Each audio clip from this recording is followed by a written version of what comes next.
सबसे बड़ी खबर राजनीति की दुनिया से। नंदीग्राम सीट से ममता बनर्जी हार गई हैं। शुवेंदु अधिकारी ने ममता बनर्जी को 1956 वोटों से हराया। नंदीग्राम में हार के खिलाफ अब ममता बनर्जी कोर्ट जाएंगी। बीजेपी नेता शुवेंदु अधिकारी की गाड़ी पर हमला भी हुआ। हल्दिया में शुवेंदु अधिकारी की गाड़ी पर हमला हुआ। तो एक्शन पैक्ड डे रहा एक वेस्ट बंगाल में, जिसकी हर खबर हम आपको दिखा रहे हैं। चल अजित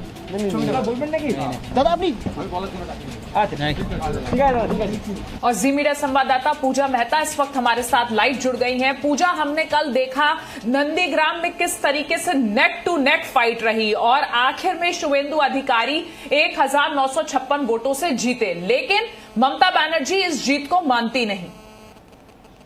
बिल्कुल अदिति, लेकिन कल नंदीग्राम के इस पूरे वाक्य को लेकर लगातार कंफ्यूजन रहा, क्योंकि लगभग जो है 1:30-2 बजे ये ऐलान कर दिया गया काउंटिंग सेंटर से, क्योंकि नंदीग्राम का काउंटिंग सेंटर हल्दिया में है, वहां से ये कह दिया गया कि 1200 वोटों से ममता बनर्जी जीत चुकी है। लेकिन उसके थोड़ी देर बाद ये खबर आई कि शुवेंदु अधिकारी ने रिकाउंटिंग की अपील की है। उसके बाद रिकाउंटिंग होती है और खबर आती है कि कुछ 2 ईवीएम को जो नहीं खुल पाए थे, कुछ गड़बड़ी थी 2 ईवीएम को लेकर, उसे खोलने के बाद जो है शुवेंदु अधिकारी 1600 वोट से जीते हैं।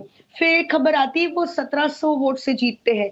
लेकिन बीती रात को अंतिम दौर में फाइनली बता दिया गया कि शुवेंदु अधिकारी 1900 वोटों से जीते हैं।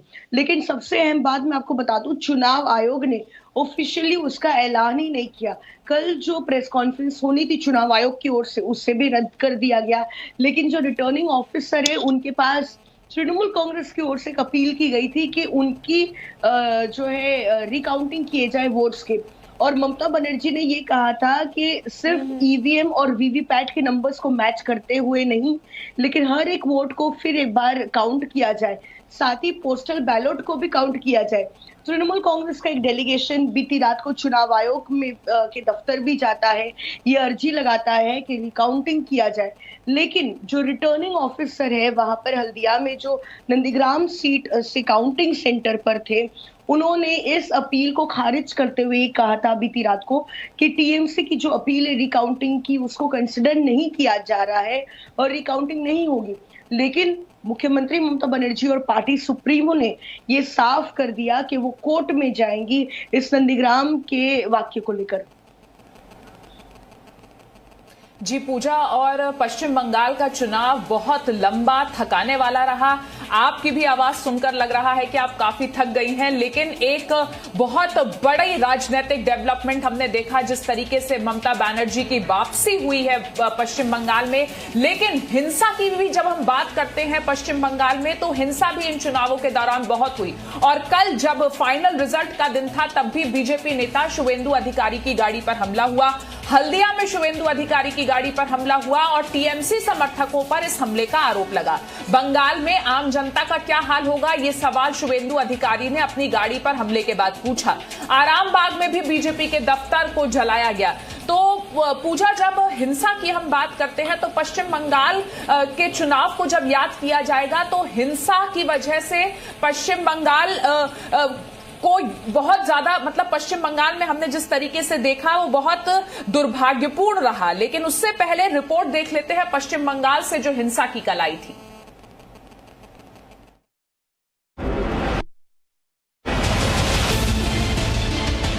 बंगाल में नंदीग्राम सीट से ममता बनर्जी को हराने वाले बीजेपी नेता शुवेंदु अधिकारी को हल्दिया में भीड़ के विरोध का सामना करना पड़ा। शुवेंदु अधिकारी और बीजेपी के विरोध में नारेबाजी।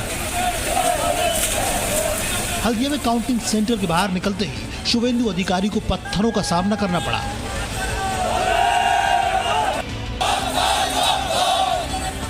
और इन सभी का आरोप टीएमसी कार्यकर्ताओं पर लगा है। शुवेंदु अधिकारी ने ट्वीट कर तृणमूल कांग्रेस पर सवाल उठाए। शुवेंदु ने लिखा कि तृणमूल कांग्रेस बंगाल में भय का माहौल बनाना चाहती है। कार के शीशे को पत्थर फेंककर तोड़ने की कोशिश हुई। अगर जनता के प्रतिनिधि को ऐसी स्थिति का सामना करना पड़ रहा है तो आम जनता का क्या हाल होगा। बंगाल में बीजेपी पर ये इकलौता हमला नहीं था। आराम बाग के बीजेपी दफ्तर में आग लगा दी गई। जमकर हंगामा हुआ, कोई रोकने वाला तक न था।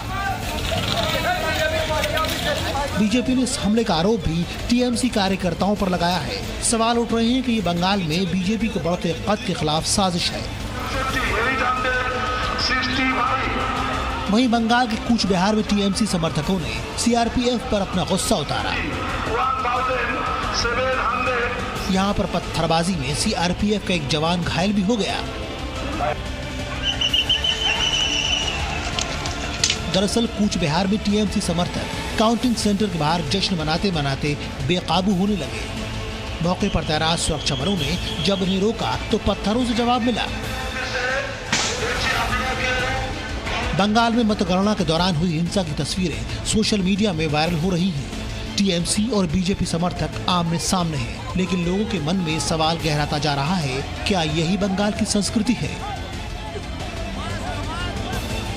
रवि त्रिपाठी के साथ ब्यूरो रिपोर्ट, जी मीडिया।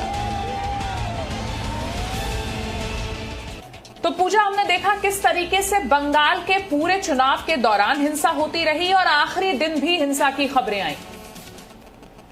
बिल्कुल अदिति, और ये बंगाल का रक्त चरित्र जो है वो हर चुनाव में सामने आता है। लेकिन मैं आपको बता दूं, बंगाल के इतिहास में हमेशा से चुनाव जो है वो इतने ही हिंसक रहे हैं, लेकिन इस बार का चुनाव उतना हिंसा भरा नहीं था, क्योंकि चुनाव आयोग की ओर से हर एहतियात बरते गए थे। सेंट्रल पैरामिलिट्री फोर्सेस की ज्यादा से ज्यादा तैनाती की गई थी। तो हम एक्सपेक्ट कर रहे थे कि शायद पीसफुल लगभग तो नहीं, लेकिन इस बार हिंसा चूंकि कम हुई है तो काउंटिंग के दौरान भी ज्यादा हिंसा नहीं होगी। लेकिन जैसे ही ये रुझान सामने आने लगे और ये क्लियर हो गया कि तृणमूल कांग्रेस मेजॉरिटी के साथ जीत रही है, स्वीप कर रही है, उसके बाद ही पश्चिम बंगाल के अलग अलग हिस्सों से जो है हिंसा की खबरें सामने आने लगी। जहां एक तरफ आरामबाग में एक बीजेपी के दफ्तर को आग के हवाले कर दिया गया, वहीं कोलकाता में एक बीजेपी के कार्यकर्ता के घर के बाहर आगजनी की गई। वहीं जो है कई अलग अलग इलाकों में बीजेपी के कार्यकर्ताओं को टारगेट भी किया गया। तो कहीं ना कहीं तृणमूल कांग्रेस के लिए और ये मुख्यमंत्री ममता बनर्जी के लिए ये बहुत अहम होगा कि अगर वो अगर जीत चुकी है तो कम से कम अपने जो कार्डर्स है उनको वो ऑर्डर करे कि इस तरीके का जो है आगजनी या फिर तोड़फोड़ नहीं करे, क्योंकि इस तरीके से बीजेपी कार्यकर्ताओं का लगातार टारगेट करके अटैक करना ये शायद डेमोक्रेसी के लिए बहुत ही ज्यादा डेंजरस हो सकता है। बिल्कुल बिल्कुल बिल्कुल, बहुत बहुत शुक्रिया पूजा आपकी इस पूरी जानकारी देने के लिए। Presenting B News app available on Google Play and App Store. Download it now.